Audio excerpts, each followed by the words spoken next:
this is Rolande, my goodies store, and we are back at our series, Understanding the Bible with Rolande.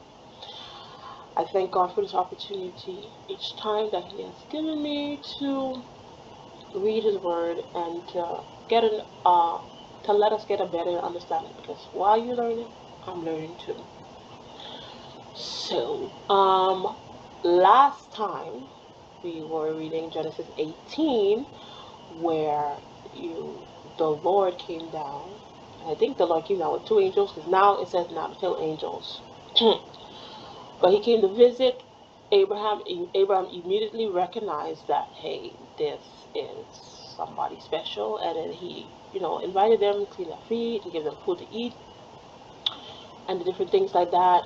And then remember, he told them about the son next year. They're gonna have the son, and then Sarah laughed, and then the Lord, she wasn't even there then, and God said that she laughed, and she's like, no, I didn't. And He's like, yes, you did. And then he told him about what was gonna happen to Sodom and Gomorrah, because He came down to see if it's really that bad. And Abraham was trying to bargain. If it was, first he started at 50, and then he reached all the way to 10. It didn't happen, because there was not even 10 people in Sodom or Gomorrah that could, stop whatever was going to happen. It wasn't even 10 people. So let's get into Genesis 19. Sodom's depravity. Verse 9. Depravity is like the lowest of the low. You do all kinds of stuff that you're not supposed to be doing. So verse 1. Now the two angels came to Sodom in the evening, and Lot was sitting in the gate of Sodom. When Lot saw them, he rose to them, and he bowed himself with his face toward the ground. So even Lot saw these two angels. He's like, oh, I remember my uncle used to tell me some stuff. So he bowed himself. He recognized that these men were not men, earthly men. It was something special about them. So verse 2, and he said, here now, my lords, please turn into your servant's house and spend the night and wash your feet. Then you may rise early and go on your way. And maybe another thing. Okay, and they said, no, but we will spend the night in the open square. Verse 3, but he insisted strongly. So they turned into him and entered his house. Then he made them a feast and baked unleavened bread, and they ate. So, Lot most likely didn't want them to sleep in the open square, of course, because he knew where he was living. And we're going to find out where exactly, what type of place this was. Verse 4, now before they lay down, so he did the same thing that Abraham did, Lot. He washed their feet and different things like that, and he gave them food to eat. So that's their customs. Verse 4, now before they lay down, the men of the city, the men of Sodom, both old and young, all the people from every quarter surrounded the house. It was going down. Verse 5, and they called to Lot and said to him, where are the men who came to you tonight? Because they was watching them. How you know I have men in my house? Because they was watching them. They have watchers that see who come in and out of the people's house. Bring them out to us, that we may know them carnally. So if you don't know what that means they wanted to get down with these men. And it was old men, it was young men that wanted to do that. And then some people some people didn't even want to participate. Some people just wanted to watch. So that's how they got down in Sodom. Verse 6, so Lot went out to them through the doorway, shut the door behind him, and said, please, my brethren, do not do so wickedly. So Lot wanted to speak to them. He came out and he closed the door. He didn't, put his head out and stuff like that. They were able to pull the door and push him aside. But he stepped out and he closed the door behind him, and then he spoke to them and he told them not to do this. And verse 8, see now, I have 2 daughters who have not known a man. Please let me bring them out to you, and you may do to them as you wish. Only do nothing to these men, since this is the reason they have come under the shadow of my roof. What is the reason they come under the shadow of your roof? They didn't come under the shadow of your roof. First of all, if we went in before, they said they're going to spend the night in the open square. Did they not say that? Lot insisted for them to come and sleep in his house. They didn't come. They didn't come for Lot. He just happened to meet them, but they came to sit in the open square because they came to challenge them. Because they came on some business. So I don't know what was going to happen, but they came to play. And Lot talking about saying, "Oh, they kid the reason they come under my roof." But he gave up his daughters. His daughters he's supposed to be protecting. He opened them up. They already opened up anyway because it's certain places that you live in. It affects you in some way. Whether it's way down the line, whether it's immediately, but some way there's areas that you live in, it will affect you. There's things that are going on in the neighborhood. It will affect you in a sense. So, he opened up his daughters. He was supposed to protect them, but he was willing to, he as a protector of his family, protector of his wife, protector of his daughters, was supposed to protect them and be their coverage. Open up his daughters to be taken by these men. For men that he don't even know. Yes, there was something special, but they didn't come for you. They didn't come to see you. But he didn't see that. He was like, yeah, I got two daughters. Take them. Verse 9. And they said, stand back. Then they said, this one came in too. Stay here. And he keeps acting as a judge. Now we will deal worse with you than with them. So they pressed hard against the man Lot and came near to break down the door. So number one, they didn't even like Lot. So because he's like, oh, this one came into stay here, and he keeps acting as a judge. So you in the midst of us, you acting like you better than us. Now when we done with them, then we're gonna deal with you because we've been wanting to do this to you. So in a sense, like Lot was in when they were doing their thing. Lot never went in. I guess because he didn't go that way. He just swing that way up. But they was angry and it's like, we're gonna get you this time. So they pressed. So they was pushing up on him, and then pushing up on him in the sense that it almost broke the door. So verse 10, but the men reached out their hands and pulled Lot into the house with them and shut the door. So the angels were able to get Lot, pull him inside, and shut the door without these men coming in. See, and it says it was young and old men, all kind of men, hyped up, to get down. So verse 11, and they struck the men who were at the doorway of the house with blindness, both small and great, so that they became weary trying to find the door. So not only did they pull Lot, they struck them with blindness. They were blind, couldn't see nothing, because y'all was on some wicked stuff. So that's what happened. So that's what the open door. You open door. You was trying to you're trying to break down the door to take somebody out that didn't want to come. It's not like the men leave it alone. We're gonna come out. No, they stayed inside. But you wanted to break down the people's door to come in. So that's what happened. The angels then blinded them. Sodom and Gomorrah destroyed. That's the title. So verse 12. Then the men said to Lot, have you anyone else here? Son-in-law, your sons, your daughters, and whomever you have in the city, take them out of this place. The angel is talking. The angels them talking to Lot. 13. For we will destroy this place, because the outcry against them has grown great before the face of the Lord, and the Lord has sent us to destroy it. Because the angels won't do what God tell them to do, and they nothing. When God tell them to do something, only God can divert them from their mission. They gotta do what God tell them to do.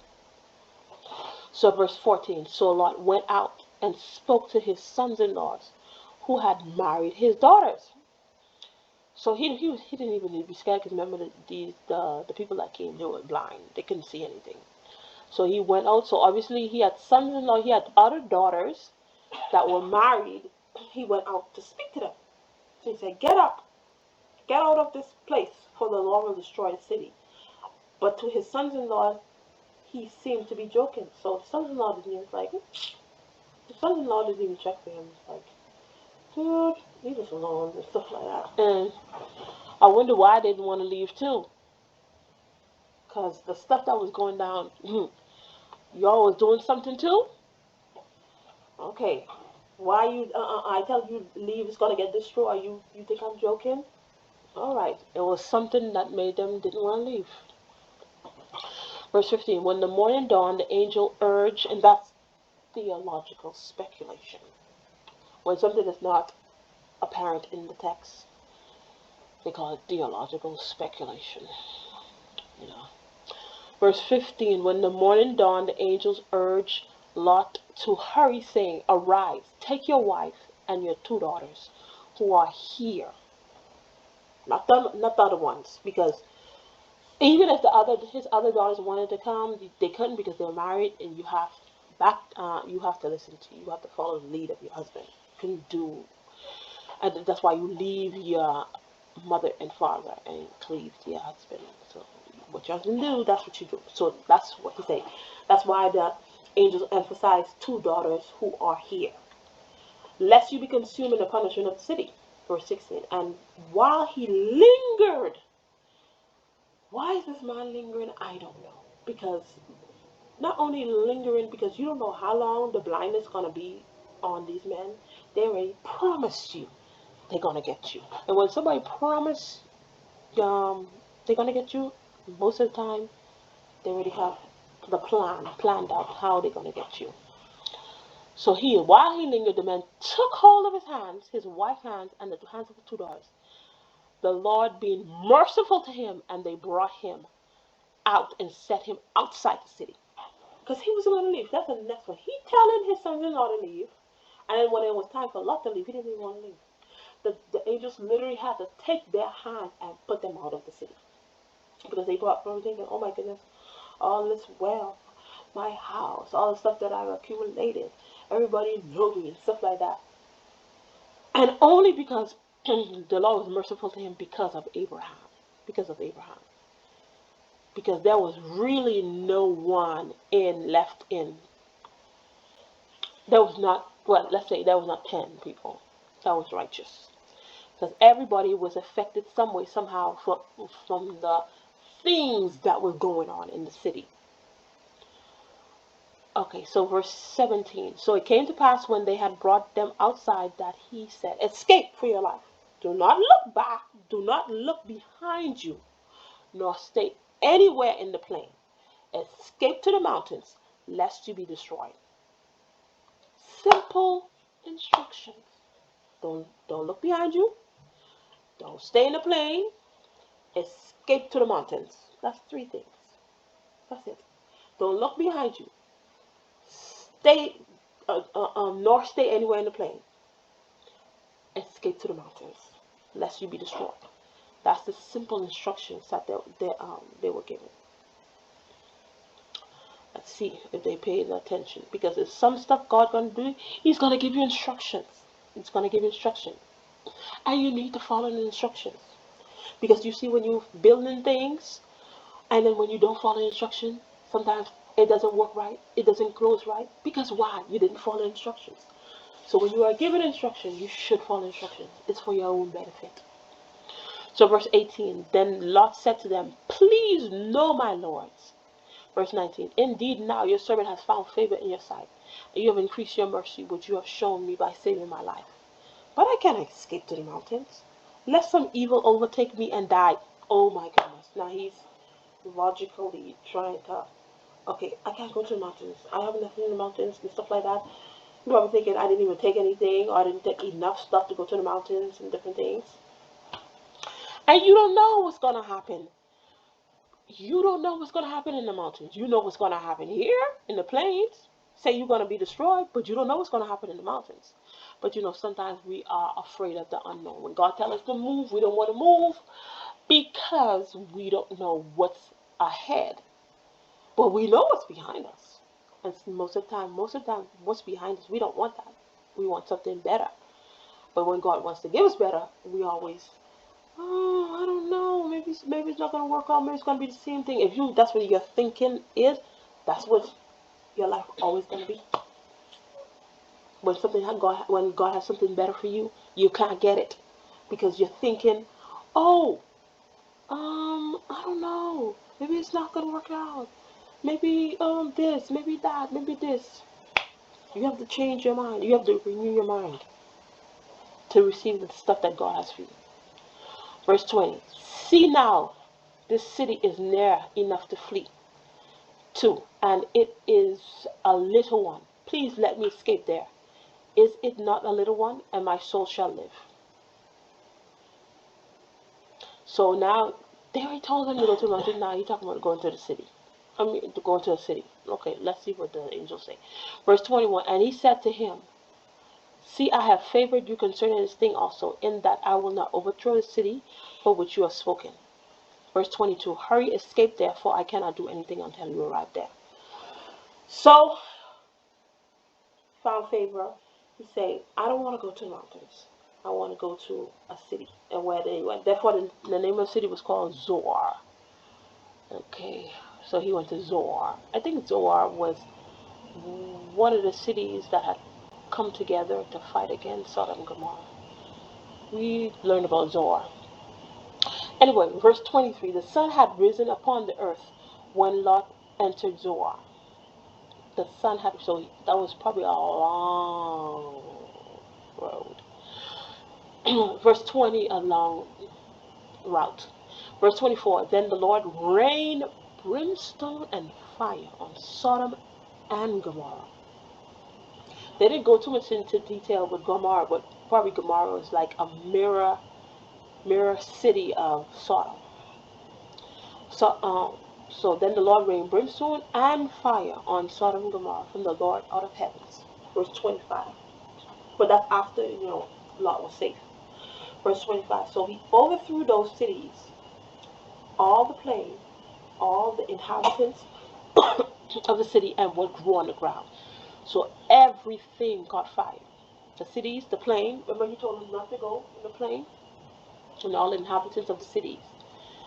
Everything got caught on fire. Verse 26, but his wife looked back behind him, and she became a pillar of salt. So the wife looked back.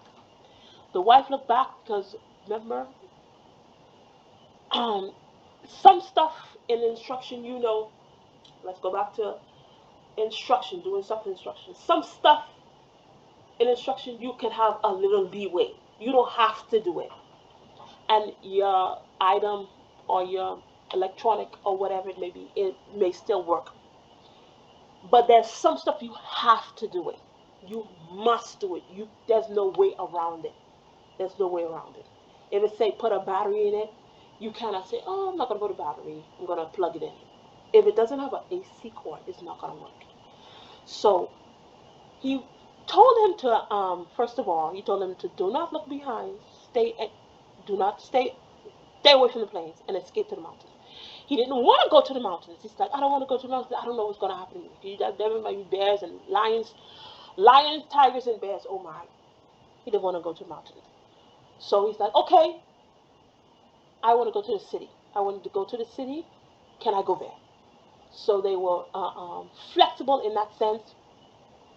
The instructions, he could deviate from there from the mountains and go someplace further, because it was further, because it, by the time they reached there, the sun had already risen, and then they flee during the night.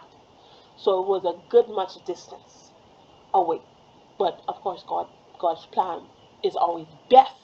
Sometimes we think we know better, but God wanted him to go to the mountains for a reason, but he went to Zoar anyway.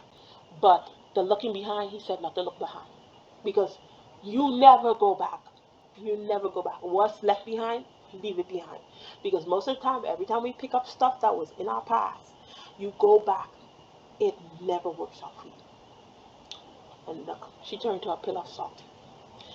Verse 27. And Abraham went early in the morning to the place where he had stood before the Lord. Verse 28. Then he looked toward Sodom and Gomorrah, and toward all the land of the plain. And he saw, and behold, the smoke of the land, which went up like smoke of a furnace. So wherever Abraham was, and Abraham was afar off from Sodom and Gomorrah, but he was able to see all of the smoke that was coming out of the city. Verse 20. And it came to pass, when God destroyed the cities of the plain, that God remembered Abraham and sent Lot out of the midst of the overthrow, when he overthrew the cities in which Lot had dwelt.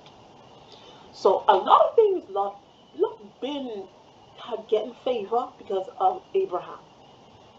Because I don't even know if Lot even had a relationship with God, but because his uncle had a relationship with God, the favor came upon his life, the protection came upon his life, some stuff, the blessing came upon his life.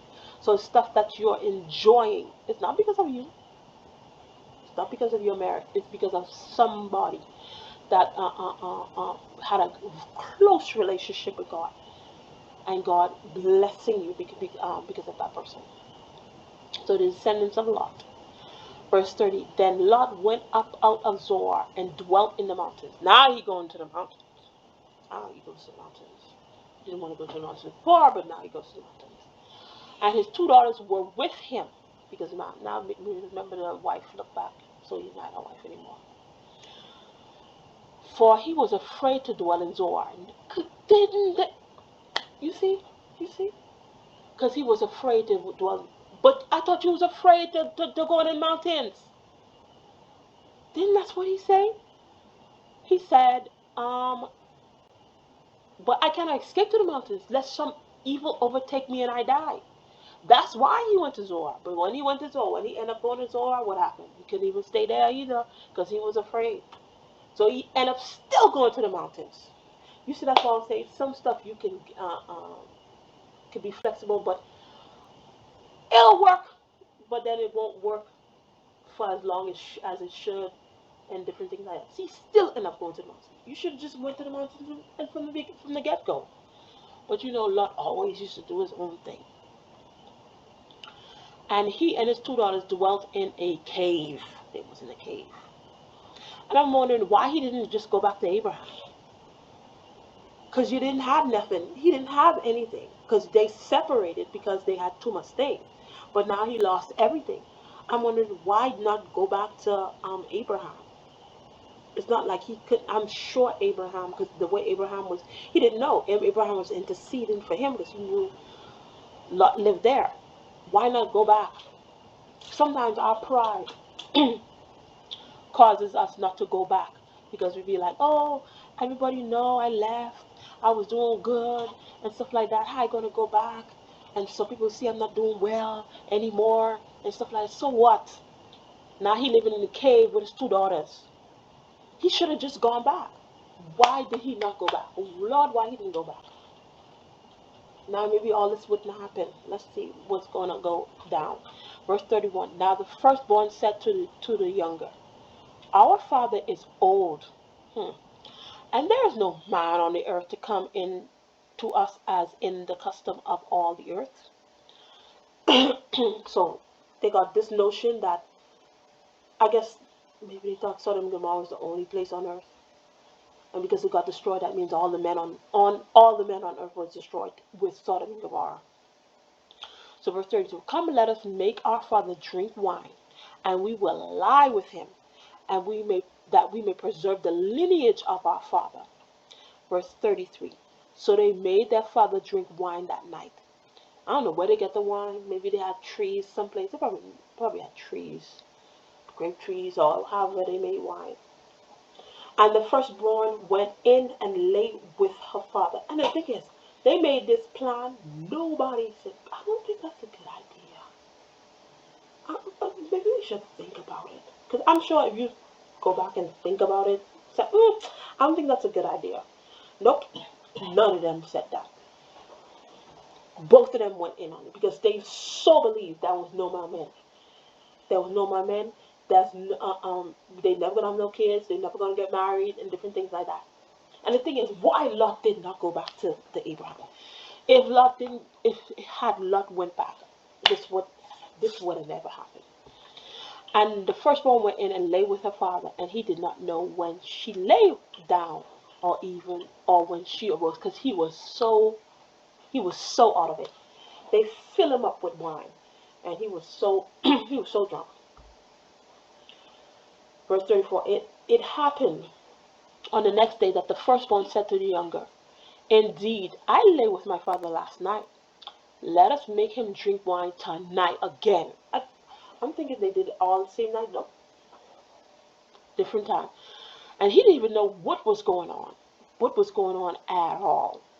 So they finished probably do the deed and then clean up and different things. So he didn't even know what was going on. Okay, so make him drink wine tonight also, and you go in and lie with him, that we may preserve the lineage of our father. Yeah, preserve the lineage of your father. Verse 35. Then they made their father drink wine that night also, and the younger arose. That's some whatever that drink is, whatever they was giving him, some strong stuff. Wipe your memory. You don't even know what's going on. And the younger arose and lay with him, and he did not know when she lay down or when she arose, the same thing. Verse 36. Thus both the daughters of Lot were with child by their father. Verse 37. The firstborn bore a son and called his name Moab. He is the father of the Moabites to this day. Verse 38. And the younger, she also bore a son and called him Ben-Ami. He is the father of the people of Ammon till this day. And Moab, the Moabites and the Ammonites were relentless enemies of the Israelites. They're always fighting with them. They're always infiltrating them. They were enemies. They hated the Israelites. They hated them. Because of course, they hated them because of where they came from.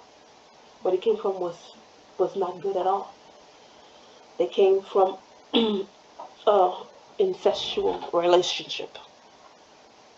So anyway, plus with the Moabites, that's where the offering up of children started through the Moabites.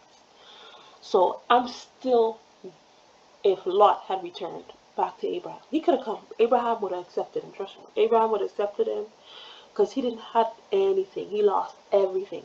But sometimes when we lost everything, I've seen this. We lose everything instead of going back and humbling ourselves. Nope, we rather continue in the mess or stay in the mess. Sometimes you gotta humble yourself and go back. Because had he gone back, none of this would have ever happened. A lot of things, all these things would have never happened. But that was Genesis 19. That was a lot. That was a lot going on. This, here, right here. But anyway, Genesis 19. So we will continue in Genesis 20. Thank you for watching, and I'll see you in another video. Bye.